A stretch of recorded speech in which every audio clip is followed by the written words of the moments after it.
Hello and welcome to Ivory Blush Roses. We're going to be making a button garland for my tiny Christmas tree in the sewing room. For the past couple of years, I've put this frosty little Christmas tree in my sewing room for the holiday season. I added a strand of dewdrop lights, but it really needed some simple decoration to make it more festive. A few years ago, I saw a mother-of-pearl button garland in a shop, and I've regretted that I didn't get it ever since. I hadn't seen a garland like that since, and none of the ones I found online had the look I wanted. While I have a fair number of old mother-of-pearl buttons, I didn't really want to give them up to this project.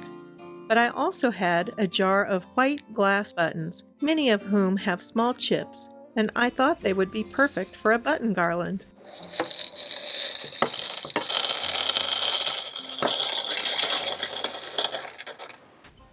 Next, I needed to find some thread to create the garland with. It was time to get the box of crochet cotton down off the top shelf and see if I had anything that would work.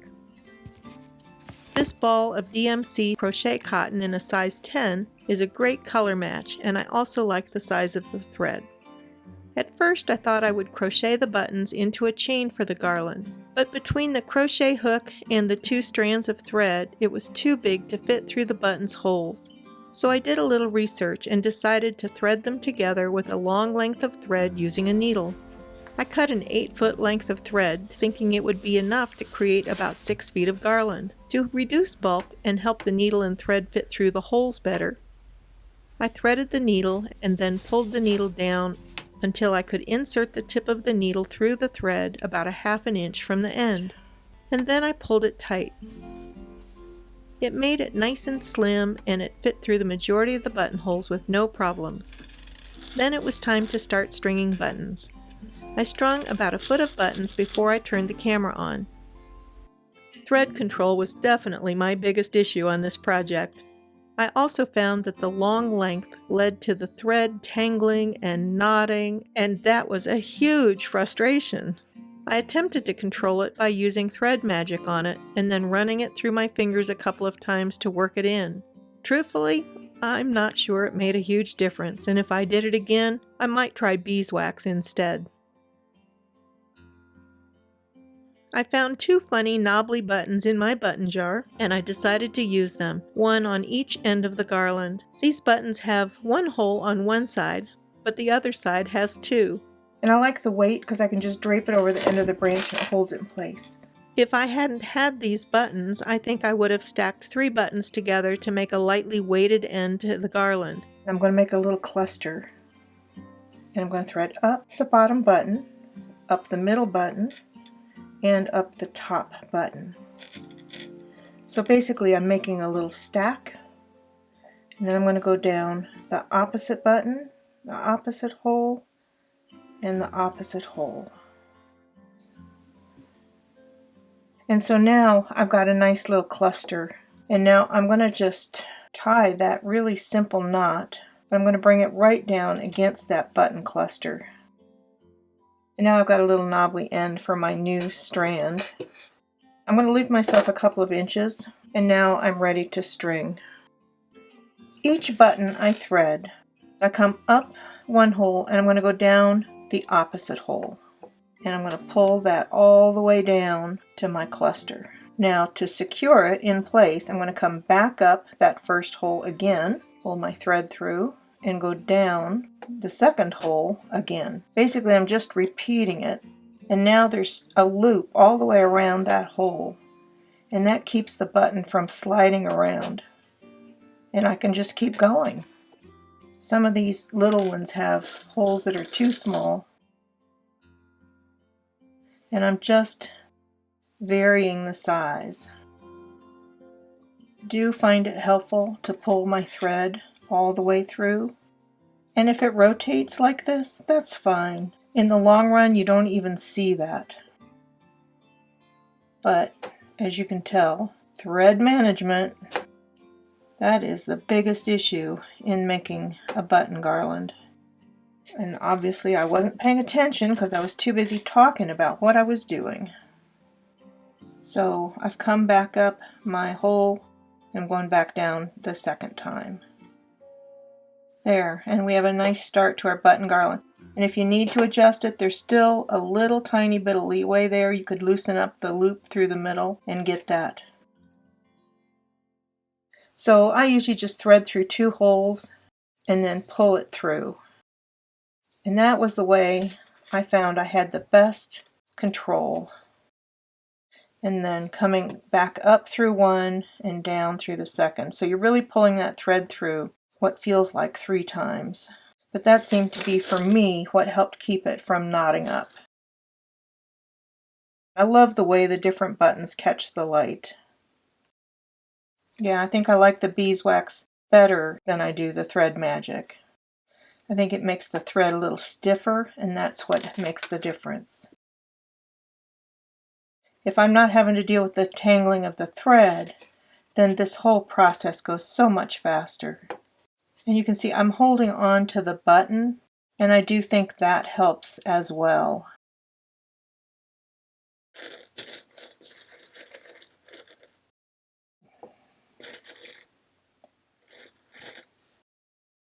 Yeah, on the first length, once I got it on the tree, I couldn't tell if the buttons were facing different directions. You just didn't even see it. So I'm not going to worry about that at all this time.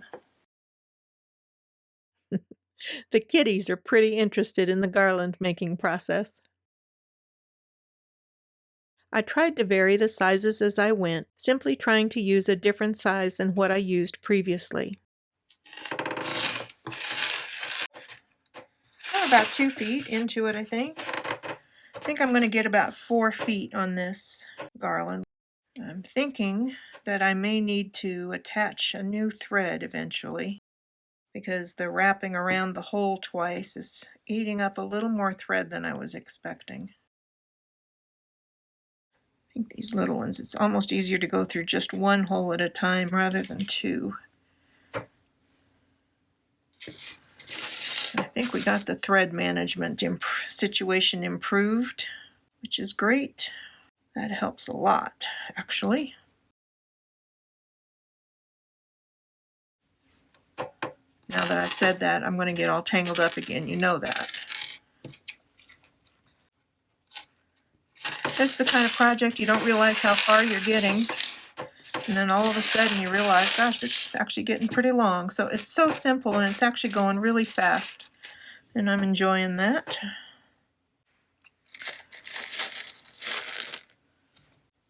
And I'm not caring too much about whether they're right side up or upside down.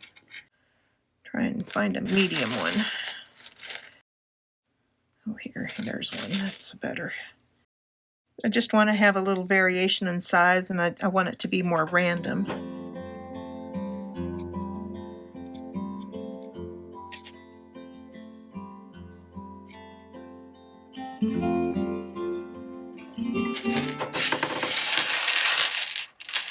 Now we're at about 3 feet there, and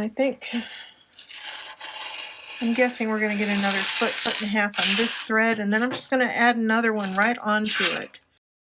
Another chippy broken one. As I see those ones that have chips, I'm pulling them out because I really do want to use those on this. This is just the perfect spot to use them. For some reason, all my usual knot undoing tricks are not working with this thread. I'm guessing it's a slightly different twist than you get with embroidery thread for whatever reason. Moving right along. Well, we're going to do another few buttons here and see how long we are. I know we're not long enough yet, but we're getting there. Let's go find the yardstick. So we're at about 4 feet. It takes about twice as much thread as for length. That should be 6 feet or more. Now we need to figure out how to join. I'm going to do it so that it backs right up to that button that I had there, so that the knot's on the back side of the button, and I think it'll be less noticeable that way. Do a short little trim off. There we go. Okay, So let's keep this all going off to the side so it's not getting tangled in the mess. Maybe we need a medium. We'll get one with a bigger hole for this first one while we work out thread management on this new thread. So far, so good.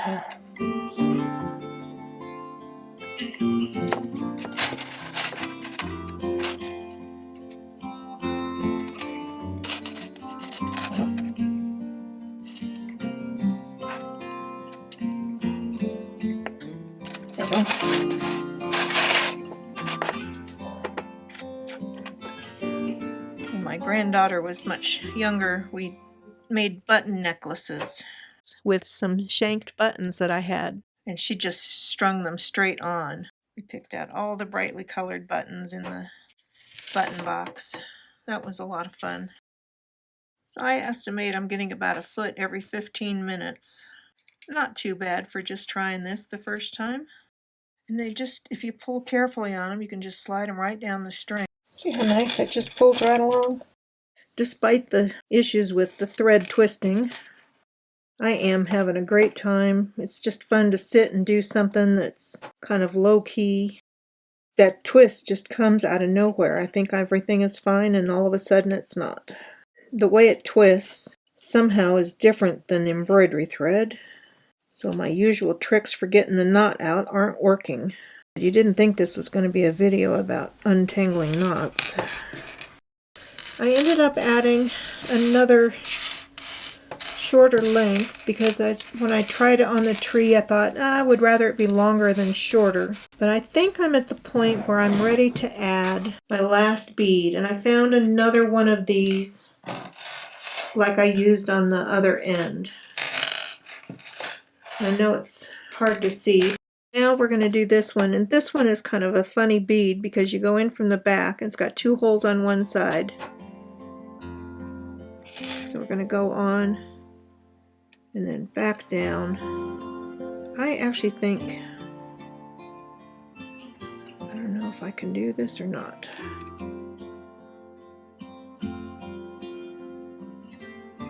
On this end, since I can't knot my thread quite the same way I did on the leading end, let's get rid of these that we're not using.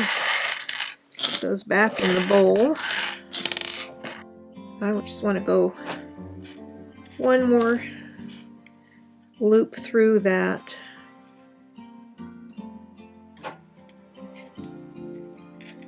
And then see if we can tie some good knots here.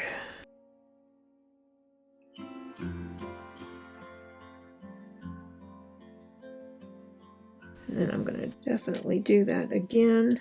What do you think? Maybe one more time? Okay, on this one I gotta trim my thread. Now let's see here. This one I need to trim that end.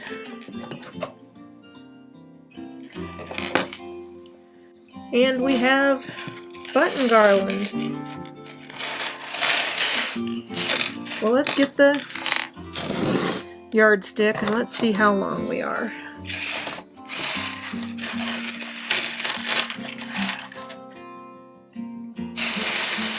Oh my gosh. I've ended up with 10 feet of garland. I have loved making this button garland. As you know from the rest of the video, thread management is a bit of an issue. But so is getting it prepared to wind on the tree. And I found that if I don't wind it on something, and I was lucky enough to have this beautiful wooden spool left from some, I think it had Christmas ribbon or trim on it. I'm using that to wrap carefully. Truthfully, a piece of cardboard would work just as well, but it makes it so much easier to wrap on the tree because these buttons will wrap around one another and tangle, and that gets a little frustrating.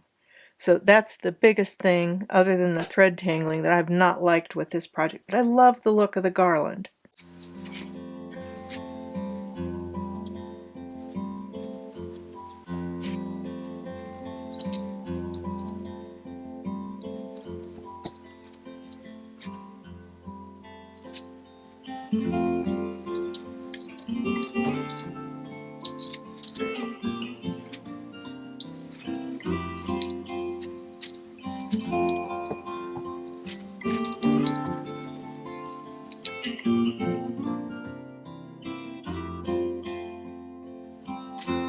feet of garland seems like a lot, but even on this little tree, I do need another length. So I think I need another 4 or 5 feet to go around the bottom. But I love the look of it.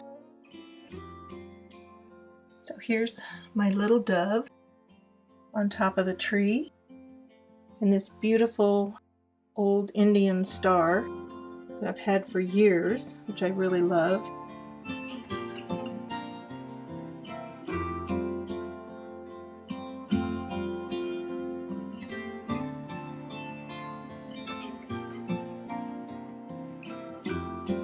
I really love this button garland. It's just wonderful.